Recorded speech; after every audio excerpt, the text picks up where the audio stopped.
Friends, मेरा नाम है उत्कर्ष सिंह और मैं स्वागत करता हूं आपका हमारे इस प्यार से चैनल संघर्ष पर। एसक्यूएस क्वेश्चन सीरीज को हम लोग आगे बढ़ाते हैं। आज हम लोग केमिस्ट्री से इलेक्ट्रोकेमिस्ट्री वाला पार्ट लेंगे। तो सवाल आपकी स्क्रीन पर आ जाएगा, आपको पता है क्या करना है।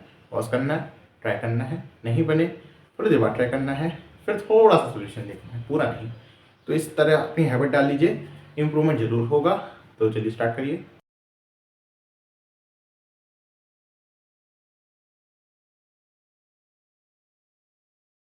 चलिए, मेरे पास मेरी बुक है, मैं अपनी बुक से पढ़ता हूँ क्वेश्चन।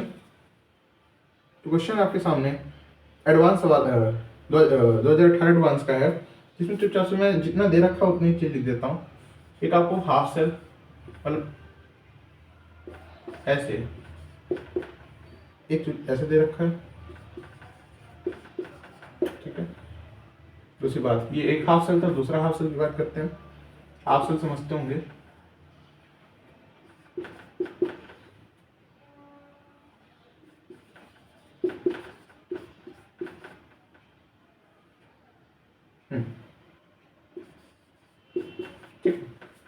तो बस इतना चीज दे रखी है। आपको बोला गया है कि टेम्परेचर आपको क्या दे रखा है, जो जो इन्फॉर्मेशन वो लिख दे रहा हूँ मैं। 300 केल्विन दे रखा है और EMF 0 दे रखा है, ठीक है। EMF 0 दे रखा है और डेल्टा एस नॉट की वैल्यू पूछी गई है आपसे।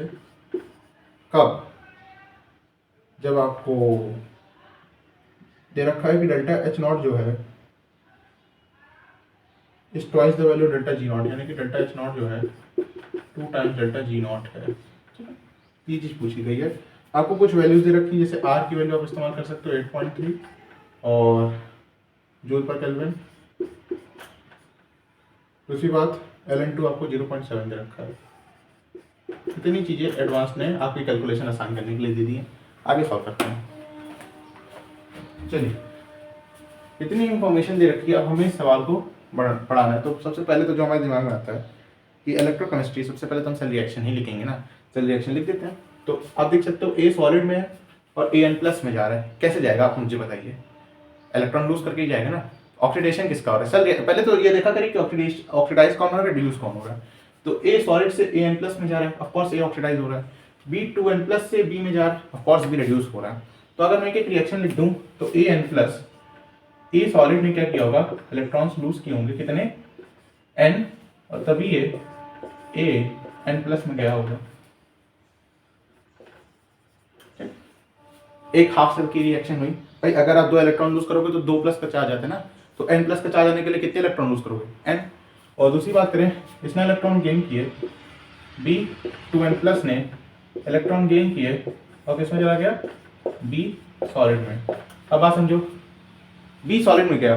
अगर आपके पास बात समझना, Mg भी 2+ है, अगर उसे Mg में जाना है तो कितने इलेक्ट्रॉन लेगा, 2 इलेक्ट्रॉन। तो जितने यहाँ पे प्लस होंगे उतने इलेक्ट्रॉन ले लेगा, यानी कि 2n इलेक्ट्रॉन ले लेगा और B सॉलिड में पहुंच जाएगा। अब हमें नेट सेल रिएक्शन लिखनी है। नेट सेल रिएक्शन के लिए इसको ऐड क्या कर सकते हैं, ऊपर पहले 2 से मल्टीप्लाई कर लीजिए। क्यों? क्योंकि हमें नेट सेल रिएक्शन में इलेक्ट्रॉन्स को नहीं दिखाने होते हैं। इलेक्ट्रॉन्स हम लोग नेट सेल रिएक्शन को ऐसे ऐड करते हैं हाफ सेल रिएक्शंस को, ताकि हमें नेट सेल बिना इलेक्ट्रॉन्स की मिले। अब जो आप ऐड कर सकते हैं, तो आपके पास 2A solid plus B 2N+, aqueous में है 2A N+ aqueous plus B solid. एक ही रिएक्शन दिख गई है। बस अब इस रिएक्शन पे खेल खेलना है। ऑफकोर्स डेल्टा एस नॉट पूछ रहा है, डेल्टा एच नॉट पूछ रहा है। इतने से तो बच्चा समझ जाएगा। बेसिक जो NCERT भी पढ़ता हो वो भी समझ जाएगा कि डेल्टा G नॉट बराबर delta H not minus T delta S not की बात की गई है। सब नॉट में मतलब स्टैंडर्ड कंडीशंस में है, क्योंकि इन्हीं की बात की जा रही है। ऑफ कोर्स NCERT पढ़ना बहुत ज़रूरी होता है, या कोई भी बुक पढ़ते हो अपना 100% दिया करिए, ठीक है। आते कहाँ से सवाल, वहीं से आते हैं ना। कुछ हाँ लेवल हाई कर देते हैं वो अलग बात है, कुछ ऐसा कर देते हैं कि आपको समझ में ना आए। बाकी कंसेप्ट तो NCERT से ही होते हैं ना आपके। इसलिए delta G not delta H not minus T delta H not. आपको कुछ इन्फॉर्मेशन दे रखी है, delta H naught 2 delta G not है, ठीक है। इस इन्फॉर्मेशन को हम लोग आगे इस्तेमाल करेंगे जब हमारे पास वैल्यूज आ जाएंगी।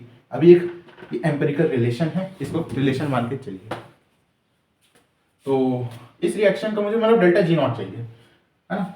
डेल्टा G नॉट कैसे आता है, डेल्टा जी नॉट का मुझे एक फॉर्मूला पता होता है,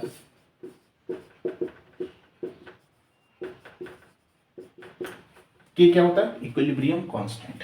अच्छा बहुत बढ़िया है ना। एक सेल के लिए डेल्टा जी नॉट की वैल्यू तो आप लोग जानते होंगे। ये भी कैसे आती, मैं डेरिवेशन पे नहीं जा रहा, आप जानते हो डेल्टा ई नॉट भी, ई नॉट सेल भी आप निकाल सकते हो, डेल्टा जी नॉट ऐसे निकाल सकते हो, कोई दिक्कत वाली बात नहीं है। तो अगर मैं के निकाल लूँ तो बात बन जाए। अच्छा मैं कैसे समझ सकता हूँ कि रिएक्शन इक्विलिब्रियम में है, कैसे, क्योंकि आपको दे रखा है ईएमएफ जीरो है, और ईएमएफ जीरो हमेशा कब होता है, इक्विलिब्रियम में ही होता है। ये एक हिंट है क्या, कभी भी अगर आपको ये कंसंट्रेशन दे रखी हो, देखिए मैं बहुत आराम से समझा रहा हूँ, बहुत ध्यान से सुनिएगा, ये चीज नहीं बताते जल्दी लोग। ईएमएफ जीरो है तब आप इस कंसंट्रेशन को इक्विलिब्रियम वाली मानिएगा। मतलब अगर ईएमएफ जीरो ना दिया होता तो ये जो कंसंट्रेशन आपको दे रखी है ये इनिशियल कंसंट्रेशन भी हो सकती है। अभी मैं एक अगला सवाल कराऊंगा, उसमें आपको बिल्कुल अच्छे समझ में आ जाएगा। तो इस चीज को याद रखिएगा। अभी थोड़ी देर के लिए मैं जो कह रहा हूँ, ईएमएफ जीरो का मतलब ये जो कंसंट्रेशन है ये आपको इक्विलिब्रियम की ही दे रखी है। अभी एक अगला सवाल देखेंगे तो सब समझ में आ जाएगा। अगर मैं ईएमएफ मतलब ये वाली कंसंट्रेशन इनिशियल होती है अगर ईएमएफ जीरो ना दिया हो, वो भी एक एडवांस का सवाल बहुत पुराना है, उसको दिखाएंगे। तो अगर हम डेल्टा जी नॉट की बात करें तो minus R T L N, अब के की वैल्यू रख दो और यहां से देखो ए एन प्लस का कंसंट्रेशन का whole square upon B two N plus, इन्हीं की कंसंट्रेशन आप रखोगे ना, क्यों, क्योंकि सॉलिड है और ये सॉलिड है, सॉलिड की कंसंट्रेशन आप यूनिटी मानते हो, ठीक है। तो बेसिक कंसंट्रेशन अब यहाँ से आपका डेल्टा जी नॉट आ जाएगा। अब बस यहाँ से कैलकुलेट करना है, जैसे माइनस 8.3 ये 300 एल एन, ए एन प्लस की कंसंट्रेशन आपको मैंने दे रखी थी, ये दे रखी है 2 मोलर, यानी कि 2 का स्क्वायर 4, और बी टू एन प्लस की कंसंट्रेशन 1 मोलर, 1 ना रखो कोई दिक्कत नहीं है। यहाँ से आ जाइए minus 8.3 into 300 into 2 L N two, L N की प्रॉपर्टीज का इस्तेमाल करते हो। एल एन टू की वैल्यू उन्होंने पहले दे रखी थी 0.7, यहाँ से बस हमको कैलकुलेट करना है 2 इंटू 0.7, ठीक है। बस यहाँ से बेसिक कैलकुलेशन है, ये हटाइए, ये हटाइए, ये दोनों हटा दीजिए। यहाँ से आपके पास क्या आएगा, 3 2 जा एक करते हैं, 2 7 जा, उससे भी एक अच्छा रास्ता है, देखता हूँ मैं यहाँ कर देता हूँ, 3 3 9 324 इंटू 2 इंटू 7, 3 3 9 324 इंटू 2 इंटू 7, ठीक है। 2 9 जा 18, 124 टू 40 49 इंटू 7, ठीक है।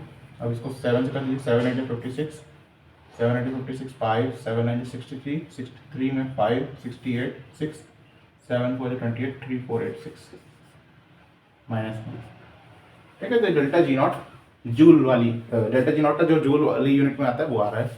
तो यहाँ पे आप ये वाली वैल्यू रखेंगे, चलिए रख देता हूँ, मैं रख कर देता हूँ थोड़ा,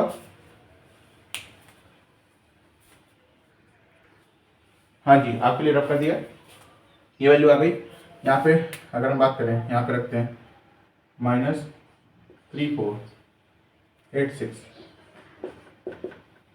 तो डेल्टा एच नॉट आ जाएगा। कैसे, इसका दुगना कर दो यार, सीधी सी बात है ना, सीधे इसको दुगना कर देते हैं। एक काम करो, यहाँ से सीधे पहले यहाँ दिखा देता हूँ, delta G naught is equal to 2 times, हाँ delta G naught minus T delta S, ठीक है। Delta H naught 2 delta G naught है। एक काम करो, इसको इधर भेजो, T delta S is equal to, इसको इधर भेजो डेल्टा जी नॉट, यानी कि डेल्टा एस आपका क्या आ जाएगा, delta G not upon T, बस काम खत्म है। डेल्टा जी नॉट आपको दे रखा है अपॉन टी, तो यानी कि इतना नोट करो, सीधा इसको आप 300 से डिवाइड कर दो, तो 3 से डिवाइड कर देते, 3 1 जा 3 1, 3 1 जा 3 3 6 जा 18, 3 2 जा, और माइनस लगा दो, माइनस लगा देना कोई, क्योंकि डेल्टा जी नॉट आपका नेगेटिव आ रहा है ना, माइनस 11.62, और यूनिट देख लेना, ठीक है। वैसे आपको यूनिट नहीं लिखनी होती पेपर में, बस वैल्यू रखनी होती है। तो आई होप ये सवाल आपको समझ में आया होगा। तो नेक्स्ट सवाल, जैसा कि मैंने कहा, जो अलग है थोड़ा सा, जो मैंने ईएमएफ वाला पॉइंट नोट किया, तो उसको ध्यान में रखिएगा, नेक्स्ट सवाल में आपको उसका मायना पता चलेगा। तो स्क्रीन आप क्वेश्चन आपकी स्क्रीन पर आ जाएगा, आप लोग उसे बड़े आराम से ट्राई करना, बहुत बढ़िया सवाल है, ट्राई करिए।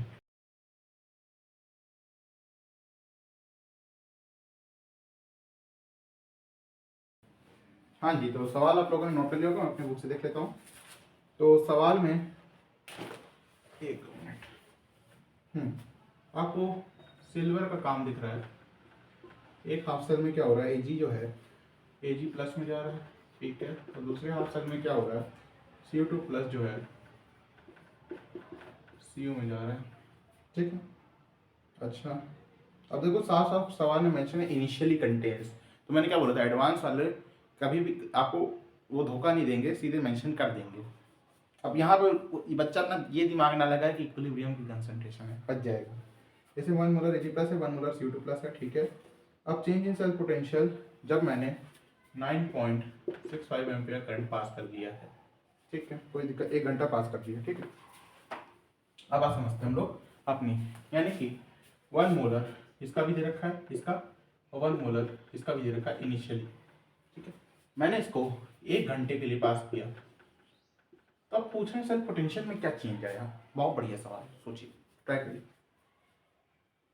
चलिए, तो मैं लिखता हूँ। सबसे पहले तो सबसे पहला काम होता है सेल रिएक्शन लिखना, सबसे पहला काम। तो यहाँ पे मैं देख पा रहा हूँ Ag जो है एक इलेक्ट्रॉन लूज कर रहा है और Ag में जा रहा है, नहीं Ag प्लस में जा रहा है, ठीक। और CO2 प्लस जो है तो 2 इलेक्ट्रॉन गेन करेगा और CO में चला जाएगा। ऑफ कोर्स यहाँ पे 2 इलेक्ट्रॉन है, तो यहाँ पे मैं 2 से मल्टीप्लाई कर दूंगा ताकि नेट सेल रिएक्शन को मैं चुपचाप से ऐड कर दूँ। तो 2Ag प्लस CO2 प्लस आपको क्या मिलेगा, 2Ag प्लस CO। यहाँ तक तो सब कर लेंगे, कोई दिक्कत नहीं है। थोड़ी देर के लिए इस टाइम पे मैं क्या करता हूँ,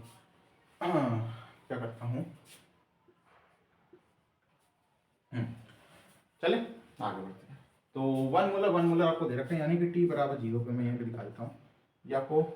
अब देखो थोड़ा समझदारी और दिखा देता हूँ, जब इतनी कर दिए वॉल्यूम को 1 लीटर मान लो, ठीक है, दिक्कत ही ना हो, जो कंसंट्रेशन हो वही मोल्स हो। इसका 1 मोल है, इसका 1 मोल है, क्योंकि मैंने वॉल्यूम 1 लीटर अपने आप से मान ली है। आप कुछ माने, मैं अपना हमेशा 1 लीटर से काम करता हूँ, क्योंकि कैलकुलेशन काफ़ी आसान हो जाती है। 1 लीटर मतलब 1 मोल, ये 1 मोल है, 1 मोलर बोले, कंफ्यूज मत होइएगा, दोनों सेम बात है, क्योंकि मैंने वॉल्यूम 1 लीटर मान लिया खुद से। अब दूसरी बात, ये T बराबर 0 पे है, मतलब सेल रिएक्शन अभी स्टार्ट नहीं हुई है, या आपको बस स्टार्ट होने वाली है। अच्छा, इसका डिपॉजिट क्या हो रहा है मुझे बताइए। ऑफकोर्स कॉपर डिपॉजिट हो रहा है, CO2 प्लस से कॉपर में जा रहा है, तो कॉपर ही डिपॉजिट हो रहा है। चलिए, अब अगर कॉपर टू प्लस कॉपर में जा रहा है तो थोड़ा सा फैराडेज लॉ की तरफ आ जाते हैं। फैराडेज लॉ क्या कहता है हमसे, बस सीधी सी बात, इससे समझ जाएंगे आगे काम। चलिए, तो कितना मास कॉपर डिपॉजिट हो गया, ये हमको इनडायरेक्टली इन्होंने दे रखा है, बताया नहीं कॉपर डिपॉजिट हो रहा है, इन्होंने कहा इतना करंट पास कर दिया घंटा, कंसंट्रेट EMF में कितना चेंज है ये बताइए। वो सब बाद में करेंगे, जो जो हमको पता चल जाए वो हम बाद में बताएं, अभी बताएंगे। एम जेड क्या होता है, E/F/IT। थोड़ा इधर आइए, ई क्या होता है, molar mass by N factor. N factor क्या होगा यहाँ पे, तो कितने इलेक्ट्रॉन का चेंज हो रहा है, आदान प्रदान 2 का, ठीक है। तो एन फैक्टर मैं पहले 2 रख देता हूँ। एफ की वैल्यू जो एडवांस तक इस लेवल पे पहुंच गए वो 96,500 ही रखता है, अनलेस मेंशन कुछ और ना हो, ठीक है। ई की वैल्यू, अच्छा मोलर मास कॉपर का वैसे तो इनको देना चाहिए और आपको याद भी होना चाहिए, इनको देना चाहिए और आपको याद भी होना चाहिए। कॉपर का मैं दे देता हूँ 63.5 होता है, ठीक।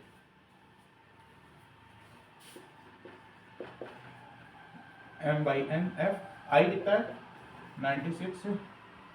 9.65 है। और कितने, 1 घंटे में कितने सेकंड होते, सेकंड रख दीजिएगा, 1 ना रख दीजिएगा, 3600, थोड़ा सा जगह की कमी है। चलिए इतना में समझ में आ जाएगा। यहाँ पर मैं क्या करता हूँ, 2 जीरो नीचे बढ़ा दूंगा, 1 जीरो यहाँ से बढ़ा दूंगा। अरे यार, ठीक। मेरी कैलकुलेशन कुछ गंदी तो नहीं दिख रही, नहीं ठीक है, सही आ रही है, कोई दिक्कत वाली बात नहीं है। तो 965 से 100 सीधा सा, यहाँ से 36, ठीक है। और क्या बचा यहाँ पे, 2 1 जा 2, 18 जा 2 1 जा 2, 18 जा। अब 18 इंटू 6 35 कर लीजिए जरा जल्दी से। 8 5 जा 44, 8 3 जा 24 में 4 28, 2 8 6 जा 48 50 6 35, 8 5 13 4 11 अब यहाँ से आप क्या कर सकते हो 1111.43 ग्राम। ये वैसे कैलकुलेट करने की ज़रूरत नहीं थी क्योंकि मुझे कुछ और ध्यान में आ गया, क्योंकि अभी हम आगे जो करेंगे वो वापस वहीं पहुंचा देगा। अभी कैसे, मतलब अब देखो, या तो मैं सीधे कह सकता हूँ 11.43 ग्राम आपका कॉपर डिपॉजिट हो गया, है ना, मैं ऐसा कह सकता हूँ। या इससे बढ़िया काम है, अभी रुक जाओ, चलो आगे बढ़ो। यानी कि मुझे पता है कि टी बराबर, अभी कुछ 1 घंटे बाद की स्टोरी मैं लिख रहा हूँ यहाँ पे, 1 घंटे बाद की आपको कॉपर मिल गया यहाँ पे, अभी जीरो था इनिशियली, भाई पहले कुछ डिपॉजिट थोड़ी ना हुआ था, जब से स्टार्ट रिएक्शन स्टार्ट हुई तब कुछ था नहीं। अब पता चल गया कितना कॉपर है, ग्राम में पता है, मोस में निकाल लेते हैं। मोस में कितने मोस कॉपर डिपॉजिट हुए, कैसे निकालें भाई, 63.5 है अपॉन 11.4, अरे उल्टा कर दिया मैंने, ज़्यादा कैलकुलेशन करो तो यही होता है। 63.5 है, 11.43 है, यहाँ से मोस निकाल लोगे कैसे। अब आप और सॉल्व मत करो, आप देख पा रहे हो 65 को जब मैं 18 से मल्टीप्लाई कर रहा हूँ तो ये चीज़ आ रही है, इसको 100 कर लो ऊपर थोड़ी देर के लिए, यहाँ पे 10 कर लो, 635 को 18 से किया तो ये चीज़ आ रही है। अरे यार उल्टा कर दिया, सही कर रहा था मैं, क्या पूरा है, चलिए। हाँ जी, तो 11.43 अब करिए, ये नंबर ऑफ मोल्स देता है, सॉरी चलिए। तो नंबर 63.5, यहाँ से आपके पास 100 आएगा, यहाँ से आपके पास 10 आएगा, ये 18 हो जाएगा। तो 0.18 मोल्स आपके कॉपर के डिपॉजिट हो चुके हैं, यहाँ पे देखना 0.18 मोल्स कॉपर के डिपॉजिट हो चुके हैं। अच्छा इनिशियली थे नहीं, आ गए, क्यों, क्योंकि CO2 प्लस कहीं जाके डिपॉजिट हुआ होगा। अब बहुत ध्यान से सुनना, 1 मोल कॉपर 2 प्लस से 1 मोल कॉपर बन रहा है, बिल्कुल इसमें भी कोई ये घबरा ना जाए कि आयंस और सॉलिड में ऐसा कैसे हो जा रहा है, बिल्कुल जैसे आपकी नॉर्मल रिएक्शन होती है वैसे सोचिएगा, 1 मोल से 1 मोल होगा। इसके 0.18 मोल्स आ चुके हैं, तो कहाँ से आए होंगे, ऑफकोर्स यहाँ से आए होंगे, इसका कोई मतलब नहीं है। तो यहाँ पे कितने बचे होंगे, 1 माइनस 0.818 तो 82, हाँ 0.82, यहाँ पे कितने बचे होंगे, और यहाँ पे कितने बने होंगे, यहाँ पे भी 0.18 आए होंगे, 1 से 2 बन रहा है, यानी कि यहाँ पे 0.36 आए होंगे, क्योंकि 1 से 2 बन रही है, 1 से 1 बन रहा था, 1 से 2 बन रहा है, यानी कि 1 प्लस 0.36 यानी कि 1.36 कंसंट्रेशन ऑफ Ag प्लस, ठीक है, ये चीज बन रही है 1.36। आगे आप समझदार हैं, मैं क्या क्या किया, एक बार मैं वापस रिपीट कर देता हूँ। पहले मैं एक सेल रिएक्शन लिखी, जितना मुझे t बराबर 0 पे ये सब दे रखा था, मुझे ये इन्फॉर्मेशन दे रखी थी, इससे मैं क्या निकाल सकता है, इससे मैं इतना ही पता कर सकता था ना कितना कॉपर डिपॉजिट हो रहा है। तो मैंने ये कॉपर डिपॉजिट वाली इक्वेशन लिखी, यहाँ तक हम पहुँच गए, हमको पता चला 0.18 मोल्स कॉपर डिपॉजिट हो रहा है। आ कहाँ से रहा होगा, यहाँ से 1 मोल से 1 मोल बनेगा, तो 0.18 मोल किससे बना होगा, 0.18 मोल यहाँ से रिएक्ट कर रहे होंगे, अगर एक रिएक्ट करता तो यहाँ 2 बनता, तो 0.18 रिएक्ट किए तो 0.36 यहाँ बनेगा। तो कंसंट्रेशन ऑफ Ag प्लस आपको ये दे रखा है, कंसंट्रेशन ऑफ आफ्टर 1 घंटा, आफ्टर 1 आवर, ठीक है। तो अब हमसे क्या पूछा गया है, सेल पोटेंशियल। अब ये जो कंसंट्रेशन है, अब आप ये वाली रखोगे, ऑफ कोर्स यहाँ से आप सॉल्व तो नहीं कर पाओगे क्योंकि लॉग वो वैल्यूज आपको देने चाहिए थी, सवाल में नहीं दे रखी, कोई दिक्कत नहीं, हमको सॉल्व नहीं करना, हमको बस कंसेप्ट समझना था। ये मैं रखा देता हूँ, मतलब एक लाइन तक आंसर ही लिखना, कुछ है नहीं। जैसे हमसे ई सेल पूछा गया है,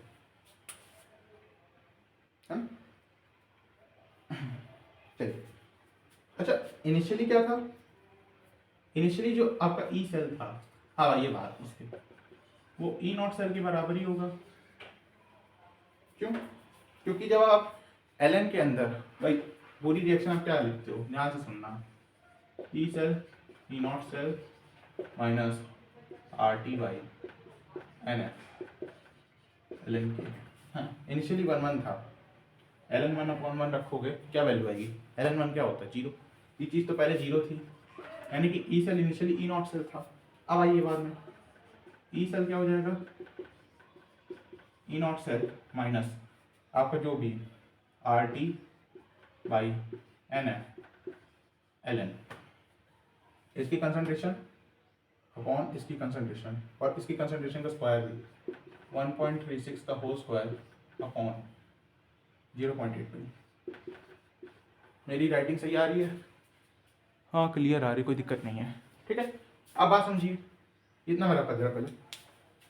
अब आपसे पूछा क्या गया था, चेंज इन सेल पोटेंशियल पूछा गया है। सवाल को ध्यान से पढ़िएगा, फाइनल नहीं पूछा है, क्योंकि आप वो जानते हैं, मतलब इतना दिमाग आप भी रखो, उन्होंने ई नॉट सेल आपको दे नहीं रखा है, तो चेंज ही नहीं पूछेंगे। फाइनल पूछते तो उनको ई नॉट सेल आपको देना चाहिए था। तो फाइनल माइनस इनिशियल करोगे तो ये चीज़ उससे कट जाएगी, और ये आपके पास कुछ ऐसा बन जाएगा, क्या, minus R T by N F L N 1.36 का होल स्क्वायर अपॉन 0.8, ये आपका आंसर आ जाएगा।